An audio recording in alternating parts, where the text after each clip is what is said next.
வா மூவிஸ் தமிழ் சேனல்ல இருந்து நான் அபிராமி ஆனந்தன். இன்னைக்கு நான் புதுசா வந்திருக்கக்கூடிய ஒரு காமெடி கிரைம் த்ரில்லர் படம், ஒரு ஃபீல் குட் மூவி, ஒரு கமர்ஷியல் ஆக்ஷன் படம், ஒரு ஆக்ஷன் அட்வென்ச்சர் த்ரில்லர் படம் அப்படின்னு சொல்லி 4 படத்தை கொண்டு வந்திருக்கேன். இப்போ நான் சொல்ல போற படங்கள்ல ஒரே ஒரு படம் மட்டும் தமிழ் டப்பிங்ல இல்ல. ஆனா அதுவும் தரமான படம் தான். அது என்னென்ன படங்கள், அந்த படங்கள்லாம் எப்படி இருக்கு அப்படிங்கிற டீட்டெயிலான ரிவ்யூக்குள்ள போறதுக்கு முன்னாடி நம்ம வா மூவிஸ் தமிழ் சேனலை சப்ஸ்கிரைப் பண்ணாம பார்த்துட்டு இருந்தீங்கன்னா ப்ளீஸ் சப்ஸ்கிரைப் பண்ணுங்க. இந்த வீடியோ உங்களுக்கு பிடிச்சிருந்துச்சு அப்படின்னா லைக் பண்ணுங்க, கமெண்ட் பண்ணுங்க, ஷேர் பண்ணுங்க. இப்போ வாங்க நம்ம வீடியோக்குள்ள போகலாம். இப்போ நம்ம ஃபர்ஸ்டா பார்க்க போற படம் 2024 வருஷம் ரிலீஸ் ஆன மலையாள படமான உள்ளொழுக்கு அப்படிங்கிற ஒரு சூப்பரான ஒரு ஃபீல் குட் டிராமா மூவி. இந்த படத்துடைய ஸ்டார்டிங் ஸ்டோரி என்ன அப்படிங்கறத நம்ம பாத்திரலாம். படத்துடைய ஆரம்பத்திலே நம்ம ஹீரோயினை காட்டுறாங்க. நம்ம ஹீரோயின் ஒரு துணி கடையில வேலை செஞ்சுட்டு இருக்காங்க. இவங்களுக்கு ஒரு லவ்வரும் இருக்காங்க. 2 பேருமே வேற வேற மதத்தை சேர்ந்தவங்க. இதனாலேயே நம்ம ஹீரோயினுடைய வீட்டுல இவங்களுடைய லவ்வுக்கு பயங்கரமா எதிர்ப்பு தெரிவிக்கிறாங்க.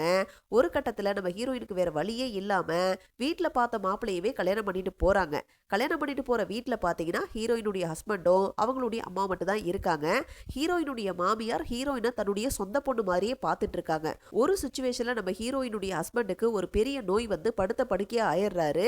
இதுக்கப்புறம் நம்ம ஹீரோயினுடைய வாழ்க்கையில என்னென்ன மாதிரியான சம்பவங்கள் நடந்துச்சு அப்படிங்கறது தான் இந்த படத்துடைய மீதி கதை. இந்த படத்துல எனக்கு பாசிட்டிவா பட்ட முதல் விஷயம், இந்த மூவில நடிச்சிருந்த பார்வதி, ஊர்வசி இவங்க 2 பேருடைய பெர்ஃபார்மன்ஸ் அப்படின்னே சொல்லுவேன். குறிப்பா இவங்க 2 பேரும் காம்பினேஷன்ல வரக்கூடிய காட்சிகள்ல யாருடைய ஆக்டிங்க பாக்குறது அப்படின்னு சொல்லி கன்ஃபியூஸ் ஆகிற அளவுக்கு 2 பேருமே போட்டி போட்டுட்டு நடிச்சிருக்காங்க.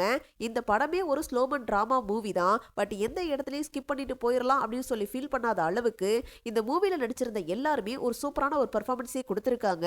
அதுக்கேத்த மாதிரி டெக்னிக்கல் சைட்லயும் இந்த கதைக்கு என்ன வேணுமோ அதை நீட்டாவே பண்ணியிருக்காங்க.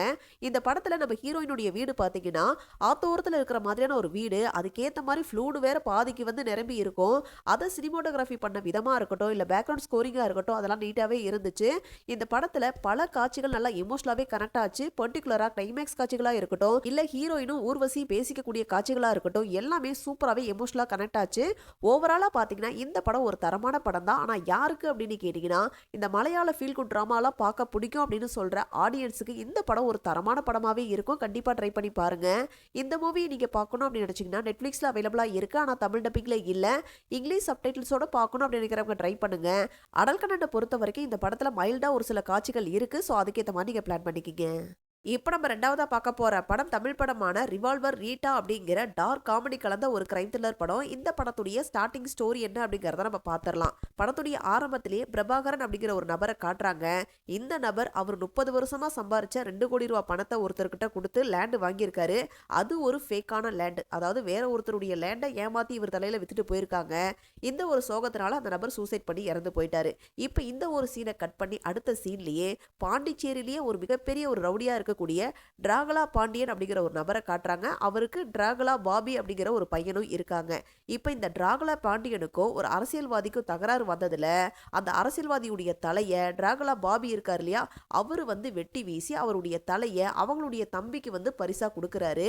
இந்த விஷயத்த கேட்ட உடனே அந்த அரசியல்வாதியுடைய தம்பி இருக்காரு இல்லையா, அவர் என்ன பண்றாரு, என்னுடைய அண்ணனையே நீ கொண்டுட்டியாடா, இப்போ உன்னுடைய அப்பனுடைய தலையை நான் வெட்டி உனக்கே பரிசா கொடுக்குறேன் அப்படிங்கிற மாதிரி அந்த அரசியல்வாதியுடைய தம்பி ஒரு சபதம் எடுக்கிறாரு.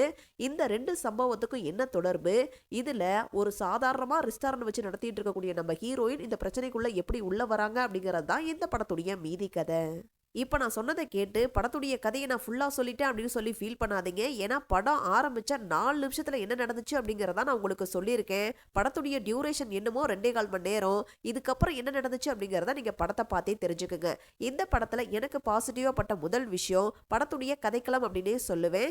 ஏன்னா ஒரு டார்க் காமெடி த்ரில்லர் படத்துக்கு தேவையான ஒரு கதைக்களத்தை தான் இவங்க எடுத்து பண்ணியிருக்காங்க.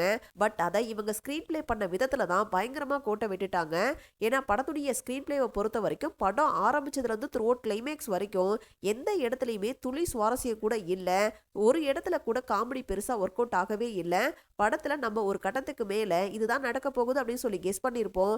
நம்ம நினைச்ச காட்சிகள் தான் அடுத்தடுத்த சீனா வருதே தவிர புதுமை அப்படிங்கிறது பெருசா இந்த படத்துல பெருசா ஒன்றும் இல்லை. இந்த மூவில நடிச்சிருந்த ஒரு சில கதாபாத்திரங்கள் ஓரளவுக்கு நீட்டாவே பெர்ஃபார்ம் பண்ணியிருக்காங்க. டெக்னிக்கலி இது ஒரு ஓகேவான ஒரு படம் தான்.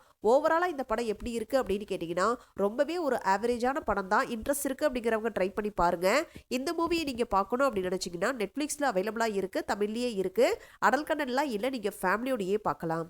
இப்போ நம்ம மூணாவதா பார்க்க போற படம் இப்போ ரீசெண்டா ஓடிடில ரிலீஸ் ஆன தெலுங்கு படமான ஆந்திரா கிங் தாலுகா அப்படிங்கிற ஒரு கமர்ஷியல் ஆக்ஷன் மூவி. இந்த படத்துடைய கதை என்ன அப்படிங்கறத நம்ம பார்த்திடலாம். படத்துடைய ஆரம்பத்திலேயே ஒரு ஃபேமஸான ஒரு நடிகரை காட்டுறாங்க. அவருடைய 100வது படத்துடைய ஷூட்டிங் நடந்துட்டு இருக்கு. அந்த டைம்ல அந்த ஷூட்டிங் பாதியிலே நின்றுது. அதுக்கான காரணம் என்ன அப்படின்னா, ஹீரோ வந்து நிறைய பேருக்கு பணம் கொடுக்க வேண்டியதா இருந்திருக்கு. அந்த பணத்தை செட்டில் பண்ணல அப்படிங்கறதுனால 100வது படம் பாதியிலே ஸ்டாப் ஆகி நிக்குது. இப்ப இந்த பணத்தை கேட்டு, அதாவது கிட்டத்தட்ட 3 கோடி ரூபாய் பணம் தேவைப்படுது. அந்த பணம் வேணும் அப்படின்னு சொல்லி நிறைய பேர்கிட்ட நம்ம ஹீரோ ஹெல்ப் கேட்டுட்டு இருக்காரு. பட் யாருமே பெருசா ஹெல்ப் பண்ண தயாரா இல்ல.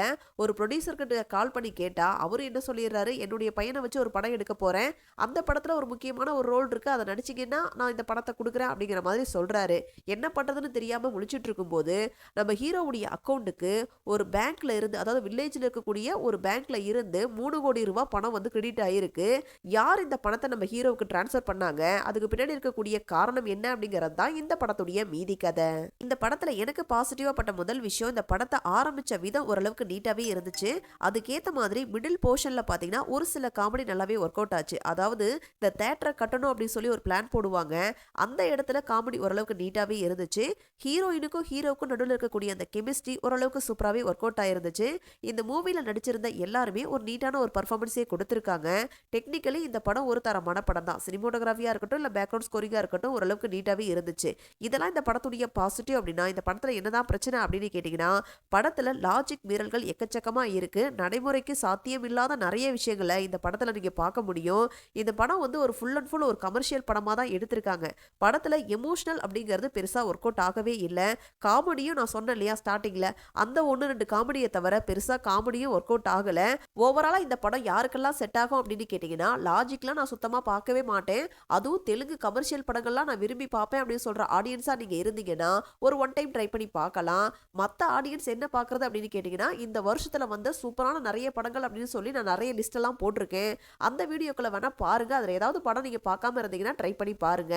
இந்த மூவி நீங்க பார்க்கணும் அப்படின்னு நினைச்சீங்கன்னா நெட்ஃபிளிக்ஸ்ல தமிழ் டப்பிங்லேயே அவைலபிளா இருக்கு. அடல் கண்டென்ட் பொறுத்த வரைக்கும் இந்த படத்துல ஒரு லிப்லாக் சீன் இருக்கு. ஸோ அதுக்கேற்ற மாதிரி நீங்க பிளான் பண்ணிக்கிங்க. இப்போ நம்ம லாஸ்ட்டாக பார்க்க போகிற படம் ஹாலிவுட் படமான ரெட் சாஞ்சா அப்படிங்கிற ஒரு ஆக்ஷன் அட்வென்ச்சர் த்ரில்லர் படம். இந்த படத்துடைய கதை என்ன அப்படிங்கிறத நம்ம பார்த்துடலாம். படத்துடைய ஆரம்பத்திலேயே ஒரு குரூப் ஆஃப் பீப்புள் வாழ்ந்துட்டு இருக்காங்க, நிம்மதியாக வாழ்ந்துட்டு இருக்காங்க. அந்த டைமில் ஒரு குரூப் உள்ளே புகுந்து ஒரு போர் மாதிரி தொடுத்துறாங்க. அங்கே அந்த குழந்தையாக இருந்த நம்ம ஹீரோயின் எப்படியோ காட்டுக்குள்ளே தப்பிச்சு போய் வாழ ஆரம்பிக்கிறாங்க. ஆனால் அங்கே வாழ்ந்துட்டு இருக்கக்கூடிய மிருகங்களை கூட ஒரு சில குரூப் என்ன பண்ணுறாங்க, வேட்டையாடி ரொம்ப கொடூரமாக கொள்றாங்க. அந்த குரூப்புடைய முக்கியமான வேலை என்ன அப்படின்னு கேட்டிங்கன்னா, இந்த கிளாடியேட்டர் படத்துல வருது இல்லையா, அந்த மாதிரி நிறைய அடிமைகளை கூட்டிட்டு வந்து போர் புரிய வைக்கிறது, சண்டை போட வைக்கிறது தான் அவங்களுடைய வேலை. அந்த இடத்துக்கு நம்ம ஹீரோயின் போறாங்க. இதுக்கப்புறம் என்னென்ன மாதிரியான சம்பவங்கள் நடந்துச்சு அப்படிங்கிறது தான் இந்த படத்துடைய மீதி கதை. இந்த படத்துல எனக்கு பாசிட்டிவா பட்ட முதல் விஷயம் இந்த படத்துடைய கதைக்களமும் இந்த மூவில நடிச்சிருந்த எல்லாத்துடைய பெர்ஃபார்மன்ஸ் அப்படின்னே சொல்லுவேன். இதை தவிர இந்த படத்துல பாசிட்டிவ் அப்படின்னு சொல்றதுக்கு பெருசா ஒண்ணுமே இல்லை. ஸ்கிரீன் பிளேவும் ரொம்ப சுமாரா தான் இருந்துச்சு. அதுவும் சுவாரஸ்யம் இல்லாம தான் கொண்டு போயிருந்தாங்க. ஃபைட் சீக்வன்ஸும் சொல்ற அளவுக்கு வந்து சுவாரஸ்யமா இல்லை. சிஜி ஒர்க்கும் வந்து பார்த்தீங்கன்னா ரொம்பவே ஆவரேஜாக தான் இருந்துச்சு.